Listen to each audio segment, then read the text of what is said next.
Comment savoir si ton idée de roman est vraiment bonne? Hello ma jolie plume, c'est Vanessa et j'espère que tu vas bien aujourd'hui. Si tu écris ou rêves d'écrire un roman, il y a une question qui finit toujours par apparaître. Parfois tout au début, parfois après quelques chapitres, parfois même après des mois de travail. Est-ce que mon idée de roman est vraiment bonne? Est-ce qu'elle mérite que je lui consacre mon temps, de l'énergie, une partie de moi? Ou est-ce que je suis en train de me tromper et de m'acharner sur quelque chose qui ne fonctionnera jamais? Si tu t'es déjà posé cette question, je veux que tu saches une chose tout de suite. Tu n'as rien à te casser. Ce doute n'est pas un défaut. C'est même souvent le signe que tu prends ton écriture au sérieux. Dans cette vidéo, je ne vais pas te donner une méthode froide, ni te dire ce qui marche sur le marché. Je vais t'aider à évaluer ton idée avec bienveillance pour savoir si elle est assez vivante pour devenir un roman. Partie 1. Pourquoi on doute autant de nos idées?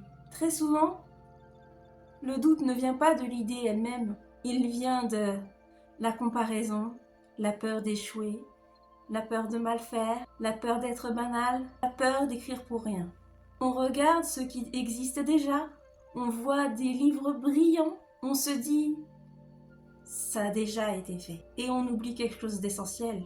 Le lecteur ne cherche pas une nouveauté, il cherche une expérience émotionnelle. Et cette expérience, personne d'autre que toi ne peut la proposer de la même façon.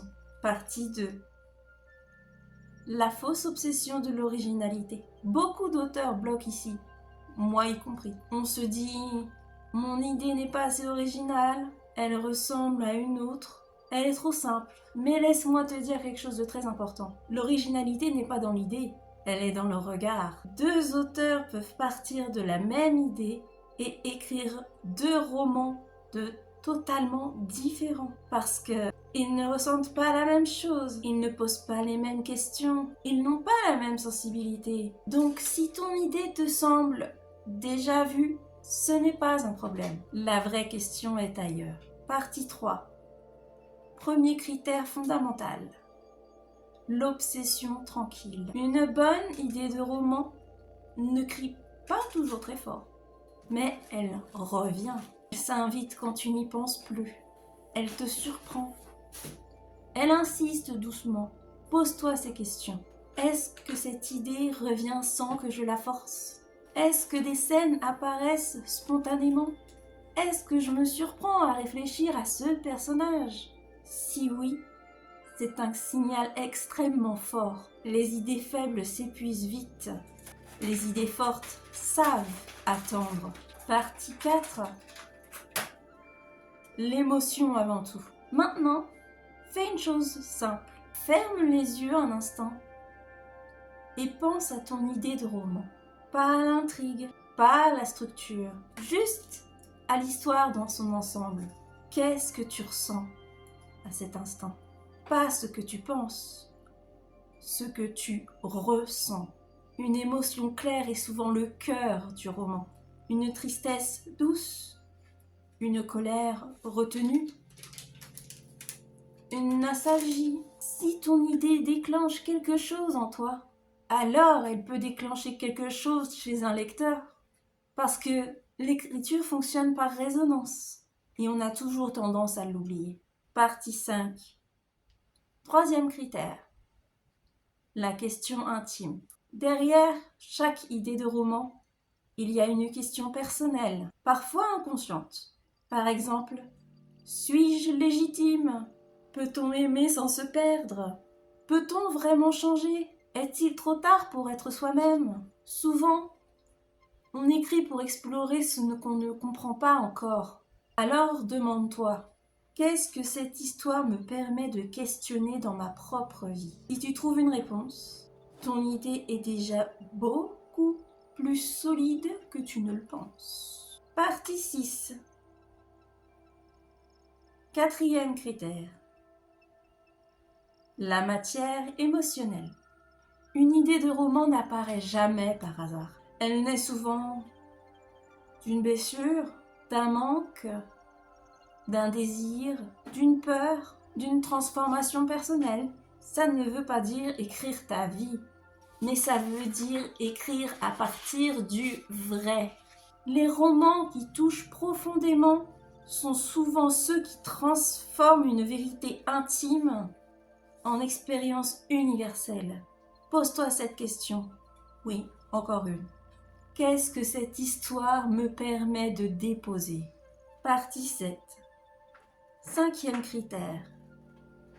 La capacité à durer dans le temps. Écrire un roman, ce n'est pas un sprint. C'est une longue relation. Alors, une bonne idée, ce n'est pas celle qui brille juste une journée, mais celle avec laquelle tu peux vivre. Demande-toi honnêtement, ai-je envie de passer des mois dans cet univers? Suis-je curieuse de voir évoluer ces personnages? Est-ce que cette histoire peut encore me surprendre? Si la réponse est oui, alors ton idée est suffisante pour commencer. Partie 8. Et si ton idée te semble trop simple? C'est une peur très répandue. Moi-même, je n'arrête pas de me le dire à chaque fois que j'ai une nouvelle idée, donc... Mais en général, en y réfléchissant, ça passe. Mais laisse-moi te dire ceci. Les histoires simples, racontées avec profondeur, sont souvent les plus puissantes. Les lecteurs n'oublient pas une relation juste, une émotion sincère, une transformation intérieure crédible. Ils oublient en revanche très vite les concepts très compliqués et sans aucune âme. La simplicité n'est pas une faiblesse, c'est même souvent une porte d'entrée. Partie 9. Quand le doute est en réalité une peur. Parfois on doute de l'idée, mais en réalité, on a peur de ce qu'elle révèle. Peur d'aller trop loin, d'être vu, d'être jugé, de ne pas être à la hauteur. Alors on la remet en cause, parce que c'est plus facile que d'affronter l'écriture. Si ton idée te fait un peu peur, ce n'est pas forcément un mauvais signe. Je vais te dire quelque chose de très simple. Une idée de roman n'a pas besoin d'être parfaite pour être bonne. Elle a besoin d'être vivante. Si ton idée te touche, te questionne, revient sans cesse dans ta tête, te met légèrement mal à l'aise, te donne envie d'écrire malgré le doute, alors elle mérite une chance. Pas de réussir, pas d'être publiée, juste d'exister. Et parfois, écrire commence juste avec cette permission-là.